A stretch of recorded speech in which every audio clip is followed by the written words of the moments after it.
As-tu déjà ressenti ce frisson étrange lorsque quelqu'un envahit tes pensées sans que tu ne puisses l'en chasser? Imagine maintenant l'inverse, que quelqu'un pense à toi, jour et nuit, incapable de t'oublier.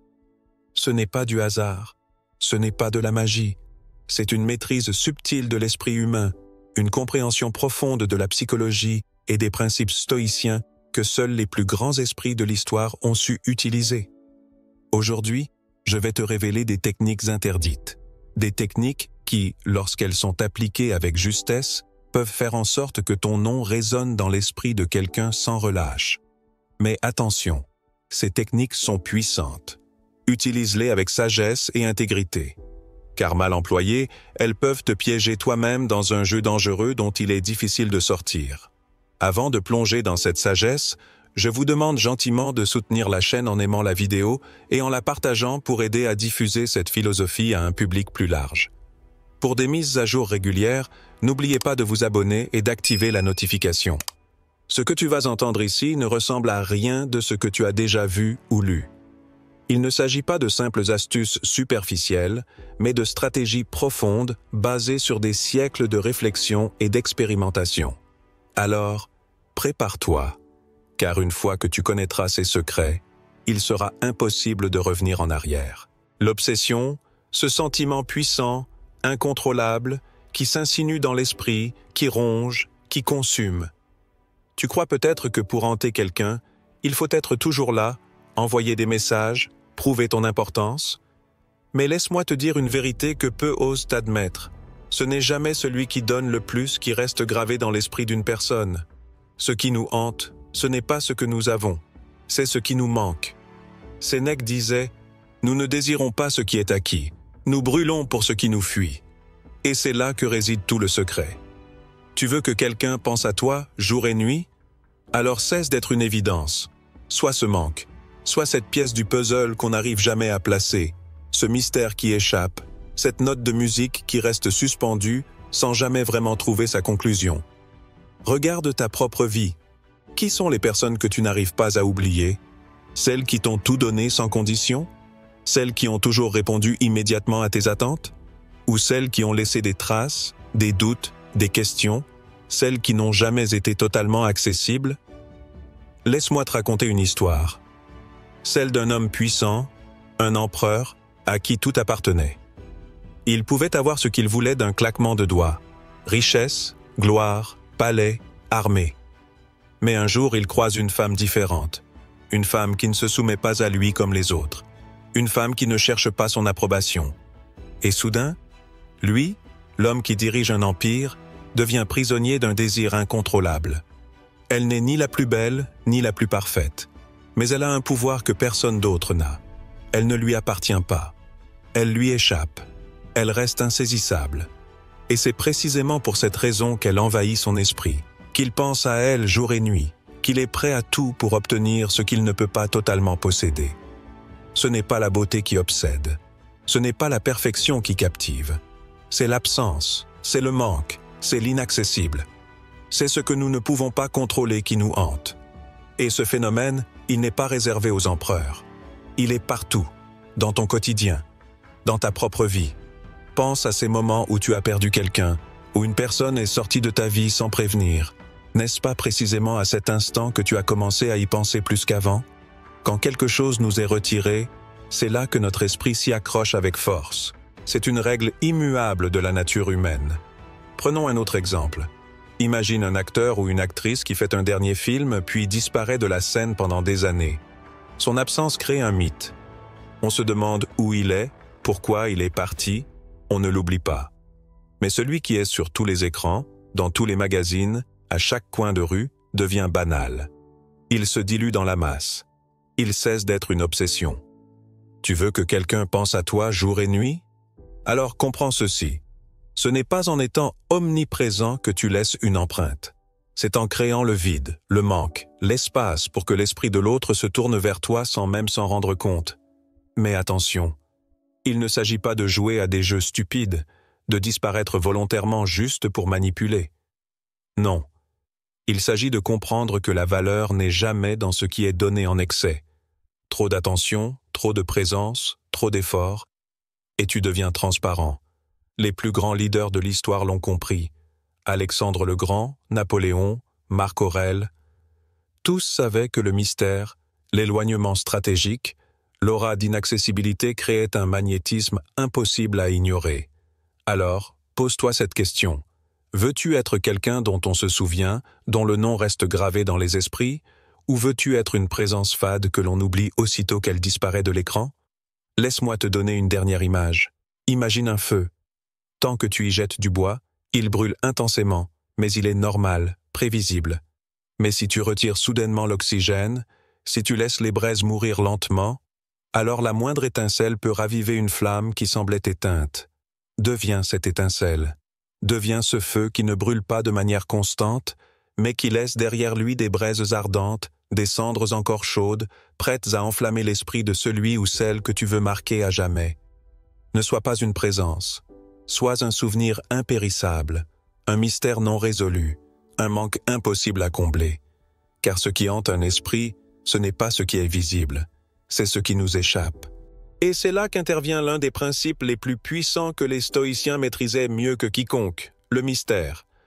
L'homme est une créature de curiosité. Il est obsédé par ce qu'il ne comprend pas entièrement, ce qu'il ne peut pas saisir totalement. Le mystère captive, il hypnotise, il attire comme un aimant. Regarde autour de toi. Ce qui nous fascine, ce ne sont pas les choses évidentes, mais celles qui nous échappent. L'univers, la conscience humaine, le futur. Tout ce qui reste partiellement inconnu occupe notre esprit bien plus que ce que nous comprenons déjà. Et c'est là que réside un pouvoir incroyable. Les stoïciens savaient que la parole était un piège, mais que le silence était une arme. Trop parler, tout dévoiler, se mettre à nu émotionnellement, c'est donner aux autres les clés pour te comprendre, pour te classer, pour t'oublier. Mais laisse des zones d'ombre, et tu deviendras une énigme qu'on ne peut s'empêcher de résoudre. Pourquoi certains leaders charismatiques marquent-ils les esprits bien plus que d'autres? Pourquoi certaines personnalités attirent-elles l'attention alors qu'elles ne font pratiquement rien pour cela? Parce qu'elles ont compris cette loi universelle. Le mystère est plus puissant que l'exposition. Imagine une personne qui dit tout sur elle, qui exprime chaque pensée, chaque émotion, qui se rend accessible à chaque instant. Elle devient prévisible, son impact s'évapore. Mais prends une personne qui parle peu, qui pèse chaque mot, qui laisse place à l'interprétation, et soudain, tout le monde veut savoir ce qu'elle pense réellement, ce qu'elle ressent, ce qu'elle cache. Regarde les grands généraux, les philosophes, les maîtres de la persuasion. Leur force n'est pas seulement dans ce qu'ils disent, mais surtout dans ce qu'ils ne disent pas. Napoléon lui-même utilisait le silence comme une stratégie. Il savait que moins il en disait, plus les autres projetèrent sur lui leurs propres croyances, leurs propres fantasmes, et il devenait ainsi une figure mythique. Pense-y un instant. Qui est le plus captivant dans une pièce? Celui qui parle sans arrêt, qui monopolise l'attention en dévoilant tout? Ou celui qui est là, calme, posé, impénétrable, observant sans trop en dire, laissant planer une aura de mystère? L'esprit humain ne supporte pas le vide. Lorsqu'une personne laisse des silences, des zones d'ombre, nous avons instinctivement besoin de les combler, de chercher à comprendre.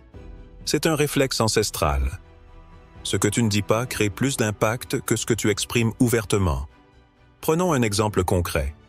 Imagine que tu rencontres quelqu'un et qu'au lieu de tout révéler sur toi immédiatement, tu laisses planer un léger mystère, une touche d'ambiguïté dans tes réponses, une retenue dans tes émotions. Que se passe-t-il? L'autre personne commence à se poser des questions, à chercher des indices, à analyser chacun de tes gestes. Elle devient inconsciemment plus investie. Et là où ça devient encore plus puissant, c'est que lorsqu'une personne essaie de comprendre quelqu'un, elle crée malgré elle une connexion émotionnelle plus forte avec cette personne. Elle pense à elle s'interroge, elle s'implique. C'est ainsi que naît l'obsession. Le problème aujourd'hui, c'est que la majorité des gens veulent être vus, validés, acceptés immédiatement. Ils étalent leur vie sur les réseaux sociaux, dévoilent chaque pensée, partagent chaque détail et deviennent ainsi prévisibles, remplaçables, oubliables. Mais ceux qui cultivent le mystère, qui savent se montrer sans trop en dire, qui laissent planer un doute, une question, une intrigue, ceux-là deviennent inoubliables. Le mystère, ce n'est pas se cacher. Ce n'est pas être inaccessible au point d'être ignoré. C'est savoir doser. C'est donner juste assez pour captiver, mais pas assez pour être classé. C'est laisser les autres venir à toi, intriguer, fasciner, au lieu de te livrer sur un plateau d'argent. Le monde appartient à ceux qui comprennent cette dynamique. Si tu veux être inoubliable, commence par être imprévisible. Si tu veux hanter l'esprit de quelqu'un, apprends à parler avec subtilité, à laisser des silences, à créer du doute. Car ce n'est pas ce que l'on dit qui marque les esprits, c'est ce que l'on tait. Si le mystère est une arme puissante, il ne suffit pas à lui seul pour hanter l'esprit de quelqu'un. Il faut aller plus loin, jouer avec une dynamique encore plus profonde, plus viscérale. Le paradoxe émotionnel. L'être humain est une contradiction permanente. Il veut ce qu'il ne peut pas avoir, mais il se lasse de ce qui est toujours à portée de main. Il court après ce qui lui échappe, mais ignore ce qui est trop facilement acquis. Cette réalité, les plus grands stratèges de l'histoire l'ont comprise et utilisée. Imagine une vague qui monte et redescend, une mélodie qui alterne entre silence et explosion, une flamme qui vacille, attirant l'attention précisément parce qu'elle n'est pas statique. C'est ce jeu d'émotions, cette alternance entre chaleur et froid, présence et absence, qui crée l'obsession. Regarde autour de toi. Qui sont les personnes qui t'ont marqué à jamais? Sont-elles celles qui étaient toujours là, prêtes à répondre au moindre de tes désirs, prévisibles, constantes? Non. Ce sont celles qui t'ont fait vibrer, qui t'ont fait ressentir des pics d'émotion, des moments de connexion intense suivis d'un vide qui t'a laissé assoiffé, en attente, cherchant à combler le manque. Il y a une vérité que personne ne veut admettre. Trop de certitude tue le désir. Lorsqu'une chose est acquise, elle devient fade, banale, prévisible. Mais lorsqu'elle est fragile, incertaine, oscillante, elle devient précieuse. On ne veut pas la perdre, on y pense sans arrêt, on devient obsédé par elle. Prenons l'exemple d'un grand empereur comme Marc Aurèle. Il savait que pour régner sur l'esprit des hommes, il ne devait pas être seulement un souverain omniprésent, accessible à tous. Il se faisait rare. Il apparaissait au bon moment, disparaissait quand il le fallait.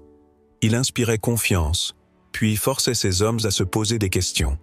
Il alternait entre la générosité et l'indifférence calculée, entre l'instruction et le silence. C'est ainsi qu'il créait une loyauté indestructible, qu'il devenait une figure inoubliable. Et aujourd'hui, rien n'a changé. Regarde les relations qui marquent, qui hantent, qui restent gravées à jamais. Ce ne sont jamais celles où tout a été linéaire, sans vague, sans contraste. Ce sont celles qui ont connu des moments de passion, suivis de périodes de distance, des périodes d'intensité, suivies de frustration. C'est cette alternance qui crée un attachement profond, une addiction émotionnelle. Pense à une série télévisée. Si chaque épisode donnait immédiatement toutes les réponses, sans aucun suspense, sans aucun rebondissement, serais-tu captivé? Non. Ce qui te pousse à revenir, ce qui te rend accro, c'est cette capacité à jouer avec ton attente, à te donner juste assez pour te satisfaire.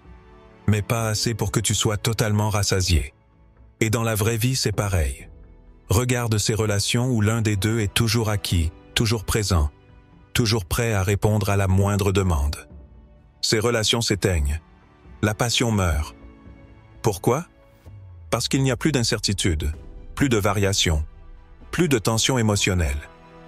Maintenant, regarde celles où il y a eu des moments d'absence, des silences calculés, des moments où l'on ne savait pas tout de l'autre, où l'on devait deviner, interpréter, attendre. Ce sont celles-là qui créent des souvenirs indélébiles, celles-là qui restent gravées dans l'âme. Le paradoxe émotionnel, c'est comprendre que ce n'est pas l'amour constant qui crée l'attachement, mais la peur du manque. Ce n'est pas la présence continue qui génère l'obsession, mais l'incertitude de la perte. Et c'est là que la plupart des gens se trompent. Ils pensent que pour être aimé, pour être désiré, il faut être toujours disponible, répondre immédiatement, montrer qu'on est là, qu'on tient à l'autre. Mais ce n'est pas ainsi que fonctionne l'esprit humain. Si tu veux hanter quelqu'un, s'il y a une personne que tu veux marquer à jamais, alors tu dois comprendre ce principe. Il faut savoir donner, puis retirer. Apporter une présence intense, puis disparaître. Laisser une empreinte forte, puis frustrer en te retirant. Mais attention, Il ne s'agit pas de manipuler, de jouer à des jeux toxiques. Il s'agit d'une dynamique naturelle, d'un équilibre à maîtriser. Si tu es toujours dans l'absence, tu deviens un fantôme, quelqu'un qu'on oublie. Si tu es toujours dans la présence, tu deviens banal, quelqu'un qu'on prend pour acquis. Tout est une question de dosage. Comme un musicien qui sait exactement quand laisser une note en suspens pour captiver son public. Comme un peintre qui laisse des zones d'ombre pour donner plus de relief à sa toile. Imagine que tu es dans une pièce sombre et qu'une porte s'ouvre juste assez pour laisser passer un filet de lumière. Ton attention est immédiatement captée. Tu veux en voir plus. Tu es intrigué. Mais si cette porte s'ouvre entièrement d'un coup, la magie disparaît, l'intérêt s'évapore. Soit cette porte entr'ouverte, soit ce mystère partiellement révélé, soit cette présence qui marque mais qui ne se donne jamais entièrement. Et souviens-toi de ceci, ce n'est pas la constance qui crée l'addiction, c'est l'irrégularité. Ce n'est pas la prévisibilité qui captive, c'est l'incertitude. Tu veux être inoubliable? Alors apprends à donner juste assez pour qu'on ait toujours envie de plus. Et c'est ici que tout se joue. Tout ce que nous avons vu jusqu'à maintenant, le mystère, le paradoxe émotionnel, n'a de véritable pouvoir que lorsqu'il est soutenu par l'arme ultime, l'indifférence maîtrisée. L'indifférence. Ce simple mot déclenche une réaction puissante chez la plupart des gens. Certains y voient une forme de froideur, d'autres un rejet. Mais en réalité, ce n'est ni l'un ni l'autre. L'indifférence maîtrisée, ce n'est pas ignorer l'autre, ce n'est pas le mépriser. C'est une posture, une force intérieure. Un contrôle absolu de soi qui envoie un message silencieux mais assourdissant. Je suis entier par moi-même. Je n'ai besoin de personne pour exister. Mais si tu veux faire partie de mon monde, c'est à toi de le mériter. Rien n'est plus puissant que cela. Rien n'attire plus que quelqu'un qui n'a pas besoin d'être validé, qui n'a pas peur de perdre, qui avance sans demander la permission. Regarde les personnes qui t'ont le plus marqué dans ta vie. Sont-elles celles qui t'ont poursuivi, qui ont cherché ton attention, qui t'ont supplié de rester? Ou sont-elles celles qui étaient là, solides, indépendantes, et qui, par leur simple présence, imposaient une sorte de fascination? Le plus grand secret des stoïciens était là. Celui qui maîtrise son besoin d'approbation devient inébranlable.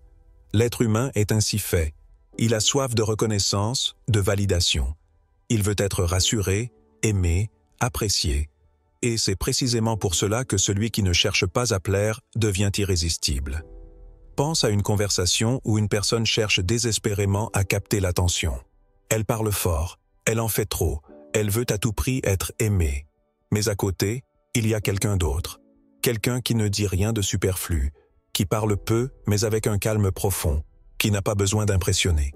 Qui attire le plus l'attention? Qui marque les esprits?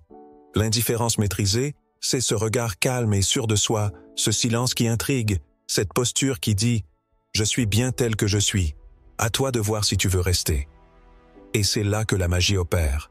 Parce que dans l'instant où quelqu'un sent qu'il n'a pas totalement d'emprise sur toi, il commence à penser à toi plus souvent. Il cherche à comprendre. Il veut percer ton mystère. Il veut te décoder. L'indifférence maîtrisée, ce n'est pas de l'hostilité, ce n'est pas du mépris. C'est une invitation silencieuse à découvrir quelque chose de rare. Une personne qui n'est pas dans le besoin, qui n'attend pas, qui ne mendie pas l'attention. Regarde les figures les plus charismatiques de l'histoire.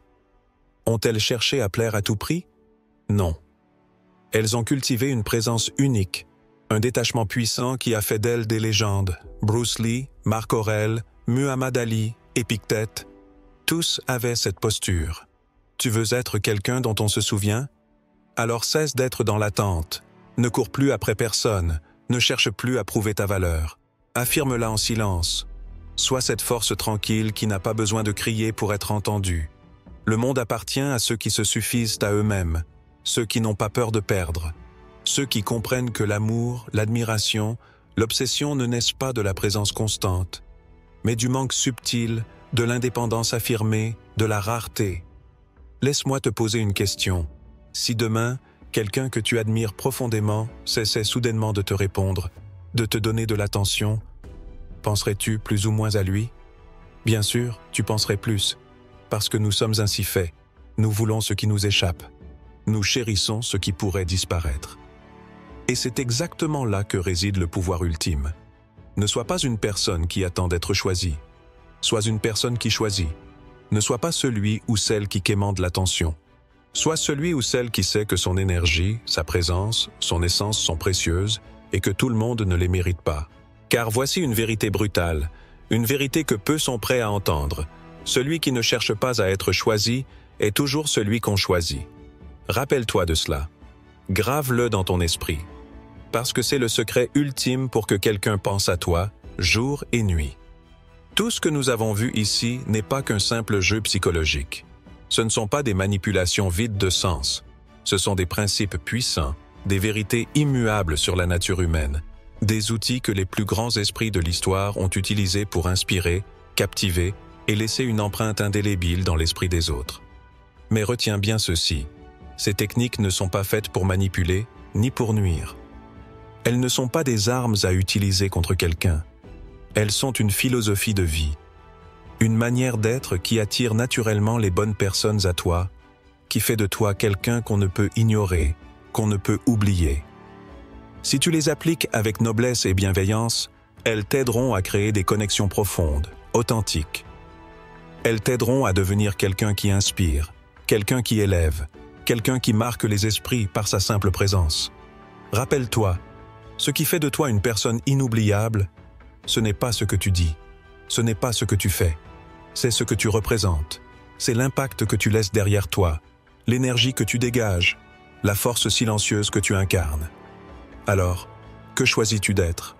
Une présence fade, noyée dans la masse, ou une force inébranlable, un mystère captivant, une âme qu'on ne peut s'empêcher de chercher, de comprendre, d'admirer?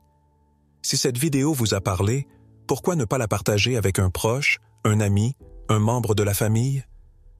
Parfois, un peu de sagesse ancienne peut éclairer le chemin de ceux qui nous entourent.